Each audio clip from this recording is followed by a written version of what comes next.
For 20 years, this crown belonged to Nairobi, but right now, piece by piece, deal by deal, it is being handed over to Dar es Salaam. For 20 years, there was no debate. If you wanted to do business in East Africa, you went to Nairobi. Kenya was the Silicon Savannah, the financial giant, and the undisputed king of the region. But while the world was watching Kenya's skyscrapers, something changed. Quietly, almost without anyone noticing, a new contender has started winning the biggest game on the continent. Tanzania isn't just catching up, they are systematically dismantling Kenya's monopoly on trade. From electric trains outpacing diesel engines to a port deal that shocked the region, the balance of power is shifting. Today, we are looking at the data to answer one question: is the East African crown actually moving to Dar es Salaam? To understand this war, you have to understand the ammunition, and right now, Kenya is running out of it. Kenya is currently fighting for its economic life. After the 2024 protests and the controversy over the finance bill, Nairobi is paralyzed by a massive debt burden, roughly 68% of its entire GDP. Every tax shilling collected is barely keeping the lights on. Meanwhile, Tanzania is playing a different game. Under President Samia Suluhu Hassan, they've adopted a strategy of silent execution. Their debt to GDP is significantly lower, around 47%, meaning they have room to borrow for what matters, infrastructure. And nowhere is this difference more embarrassing for Kenya than on the railway tracks. This is the Madaraka Express. When Kenya launched it, it was the pride of East Africa. But there's a problem. It runs on diesel. It's expensive to operate. And for a long time, the track stopped abruptly in a town called Naivasha, miles away from the border it was supposed to reach. Enter Tanzania. They looked at Kenya's project and decided to do it better. Tanzania is building the first electric cross-border railway in the region. It's faster, cheaper to run, and most importantly, it is aggressively pushing toward the borders of Rwanda, Burundi, and the DRC. Why does this matter? Because whoever's train reaches the Congo first wins the copper and cobalt trade.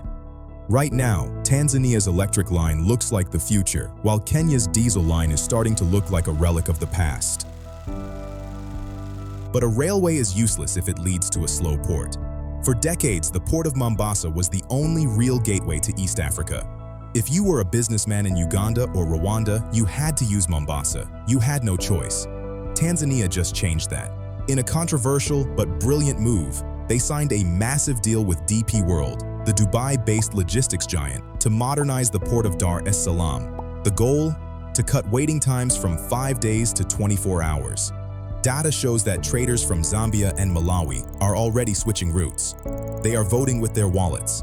If Dar es Salaam becomes faster and cheaper, Mombasa loses its biggest customers, the landlocked nations.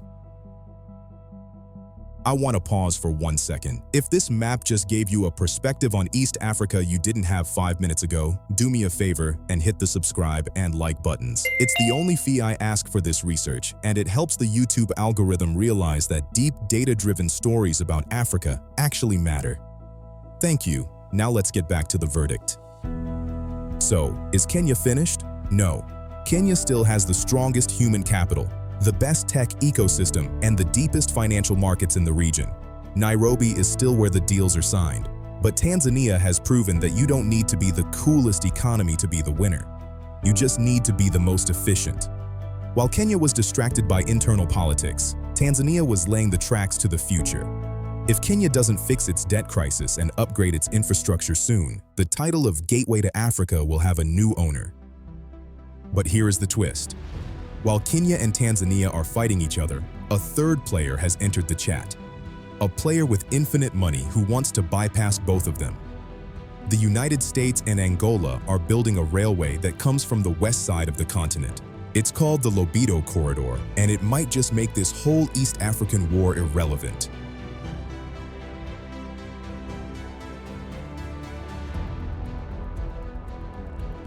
Tanzania looks like the stable winner right now, but don't be fooled. There is a political earthquake happening in Dar es Salaam that could ruin everything. Click this video to see how a recent election crisis nearly derailed their $42 billion dream.